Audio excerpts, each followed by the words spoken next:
terjatuh, sehingga karena saya kaget langsung mengelak begini. Seperti orang kalau ada orang serangan tiba-tiba kan langsung mengelak begitu.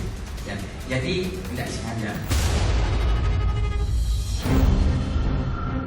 Rekaman CCTV ini menjadi saksi tindakan seorang dokter yang menampar bocah usia 3 tahun. Peristiwa ini terjadi di sebuah warung kopi Jalan Anggrek Raya, Kota Makassar, Sulawesi Selatan. Awalnya pelaku sedang bermain catur bersama pengunjung warkop lainnya. Tiba-tiba anak pemilik warkop berjalan mendekati meja pelaku dan mengambil bidak catur yang sedang dimainkan. Sang dokter sontak melayangkan tamparan hingga membuatnya terjatuh. Melihat peristiwa ini, ayah korban yang juga merupakan pemilik warkop berusaha meminta maaf sembari mengatur kembali posisi bidak catur. Namun, pelaku masih terus membentak dan marah-marah. Pemilik warkop lalu terpancing emosi dengan membuang papan catur yang berada di atas meja. Pemilik warkop melaporkan dugaan penganiayaan anaknya ke Polres Kota Makassar karena tak terima anaknya mengalami luka lecet di bagian bibir akibat terbentur kursi saat ditampar.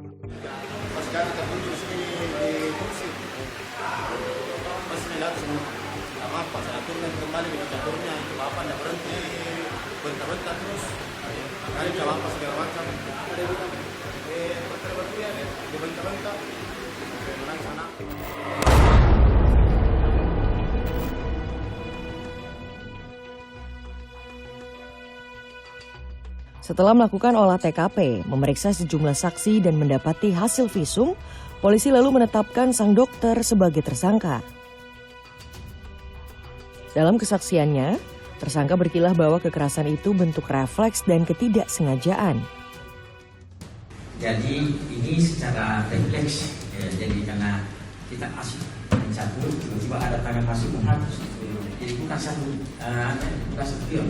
Di sabu itu lakukan satu, sehingga semua yang kena tangan itu terjatuh, sehingga karena saya kaget langsung mengelak begini. Seperti orang kalau ada orang serangan tiba-tiba kan langsung mengelak begitu. Jadi tidak sengaja. Atas perbuatannya tersangka dijerat Undang-Undang tentang Perlindungan Anak dengan ancaman hukuman 3 tahun 6 bulan. Tak hanya itu, tersangka juga diberhentikan secara tidak hormat sebagai Wakil Direktur Umum di Rumah Sakit Umum Bahagia Makassar. Manajemen rumah sakit juga menyatakan tak ada bantuan hukum untuk mantan pegawainya itu. Pihak rumah sakit sudah melakukan rapat internal tadi siang jam 2 di kantor ini dan diputuskan pihak rumah sakit mengambil sikap tegas memberhentikan yang bersangkutan dari jabatannya beserta statusnya sebagai pegawai Rumah Sakit Umum Bahagia Makassar.